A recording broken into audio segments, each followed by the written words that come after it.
partner for Rangers. But shout out to Cloggy Boy, and also Beach Boy at Beach Boy 67 was asking, do we go live on Spreaker? Not at the moment, because myself and Yahmpy, our schedules are absolutely crazy. It's really difficult for us to even just pin down a time. That's why sometimes between podcasts there are big gaps, because 1 week it will just be a complete blowout for us. So it's hard for us to like do a set every week. You know, if me and Yahmpy were living in the same town or whatever, this would be a totally different scenario. But at the moment, we can't go live on Spreaker. One day maybe, but yeah. Poor Ewan looks at me every time. You're fucking up with the tweets, Yahmpy. You're fucking up with the recording, Yahmpy. You're fucking up with the microphone, Yahmpy. And he's like, you guys don't even get to hear. He's like, Yahmpy. He's probably thinking to himself, you are a useless shite. You really are. Yeah, pretty much. And I'm like, come on now. I'm going, like, I work in fucking blips and blurps and shit, man. Like, I'll get to Twitter the one fucking week and it'll look great. But then my intro will suck. Then I get the intro, and it's like, when are you getting a microphone, Yahmpy? You're still sucking, dude. Oh, what, man? I need to start off. I like them other pods and shit. Not like so. Those other pods, like those other pods offer, like, oh, if you listen to us and retweet this, you get Tony Watt's autographed boots. You get this. You get that. I'm gonna start. Who wants his I'm gonna start like sending like autographed bottles of half-drunk moonshine Tony and Watt's shit. boots, Like, man. that's my great contribution to the pod. Tony Watt's boots. Listen. As I've said before, our podcast it's got a unique catchment of listeners. Okay, you can't compare our podcast to other podcasts; they are not the same.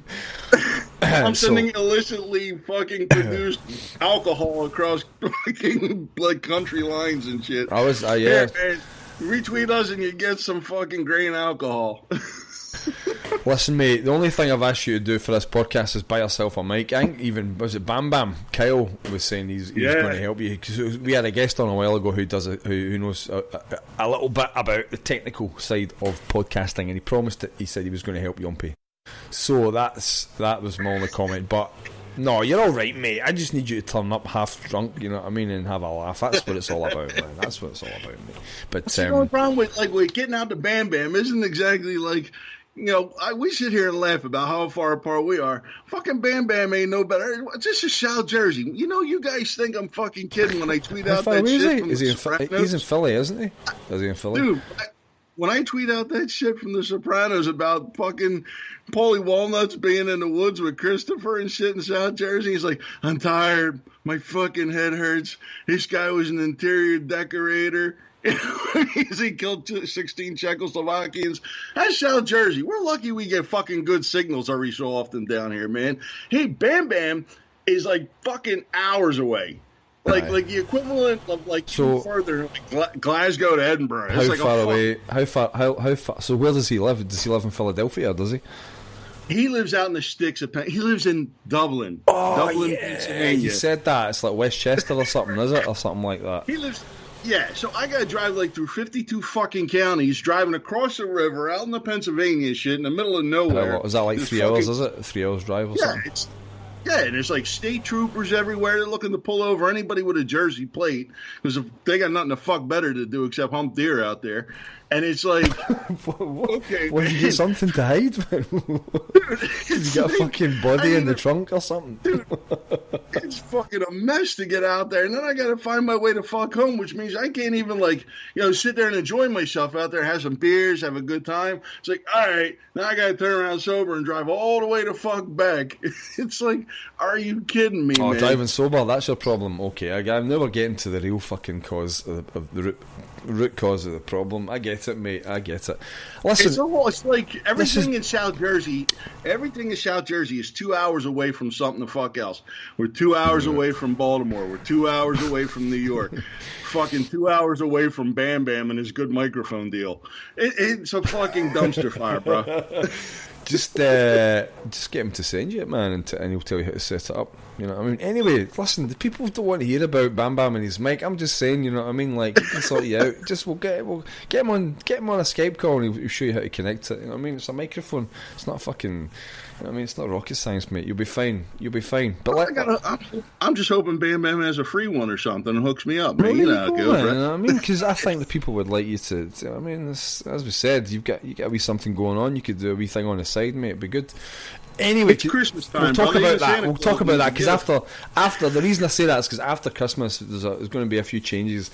There's going to be a few changes around here, but we'll talk about that down the road. Let's get to let's get to the Bayern match, mate. Let's get to the Bayern match because you do realise, Yahmpy, that we are just about every week we are one goal away from predicting every Celtic score exactly right. Just about. So I said 2-2 for the Bayern game, and it was close. 2-2, I said. It's the power of alcohol, man. Well, you had coffee, though, so fuck that. You didn't even like... And before that, you said 3-2, I think it was, on one of the games. I've forgotten the fucking games we were talking. It was the Hibs game. Yeah, that was definitely alcohol. Everything I pick is 3-2 because it's always going to end up somewhere near there. It's like a goal off or so. 4-2. Like, you said, hey, there you go again. You said, you said I don't have the balls to say 4-2, and you said 3-2. So you were a goal off on that one. I was a goal off on Bayern. The game before that was a goal off, and then of course there was my amazing fucking run I went on, man, undefeated for 2 predictions. So we're good. I think we are the best podcast for nearly getting the score right.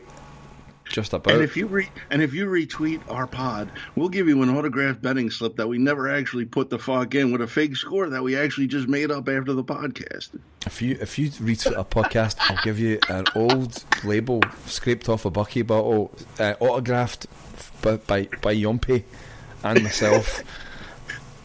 We'll frame it first. Actually, it won't be Bucky because you can't buy Bucky in New Zealand, so it'll be something else. Can't buy any Bucky here either, so we're shit out of luck, bro. Fucking hell. Doesn't that say it all about us, man? Lightweights, call yourself Celtic supporters doing a podcast and you can't even buy Bucky. I'm going to have to check my closet for somebody's cleats or something in there, man. I thought you could, can you not buy, I thought you could buy Bucky. I thought you could buy Buckfast in the States. Can you not? You just can't get it where you are. Cannot. It is illegal. So, if you're listening to the podcast, instead of me looking around for some useless pair of cleats, why don't you send me a bottle of fucking Buckfast for Christmas so I can have a little bit of fun? So you can't buy it anywhere in the States? Is it just in your state? Is it in the state of Jersey or... It's all of America, bro. You cannot get Buckfast here. Why is that illegal? Is it because it's mixed with fucking... You can shoot someone fucking dead with a 50mm cannon, but God forbid you have a bottle of caffeine and fucking alcohol because those motherfuckers will lock you up. That's a Class A. It'll be scheduled as a Class A drug along with everything else. Everything's a Class A drug in America. Schedule 1. Probably it'll be... You'll do 20 years hard labour in penitentiary or something like that. I don't know, man. I could go to a Walmart 2 minutes away and go buy a shotgun. But God forbid a brother gets a bottle of Buckfast and has a good time. God bless America. No, pass. Your legal system is fucking bonkers, mate. They'll lock you up for it, man. Fucking mess. Anyway, Absolutely. Back to Celtic. Bayern. The Bayern game. Now, before the game started... What were your thoughts on the match there, homie? Alright, so it's on me first. Okay, short and sweet. I knew we were going to give a good performance. I had that feeling. I knew that we were going to do the fans proud and we were going to do the club proud. And I tweeted out before the game, just do us proud, Celtic. Just do us proud. And that's exactly what they did. And I think everybody will probably agree with that, you know. The way that the team conducted themselves across the board, and not everybody had the best game, but it doesn't matter because everybody tried so hard. And, you know, Forrest had a standout performance. Kieran Tierney was unbelievable. I mean, he's just... The guy seems to grow in stature every time he puts on a Celtic shirt and plays in a game. It's just like, this kid has become... He's not a kid anymore, he's becoming a man. You know, McGregor, fantastic. We'll talk about Gordon and Boyata in a minute, but, you know, just... Everybody really, you know, Lustig, Brown was fantastic. Armstrong, who obviously had a couple of things that, you know, people will pick up on. He really worked his ass off in that game, and we really deserved to get at least a draw. I was so disappointed that my 2-2 prediction didn't come true, because then I could come on again and say, yes, I've done it again, man, 2-2. But to sum up, very proud.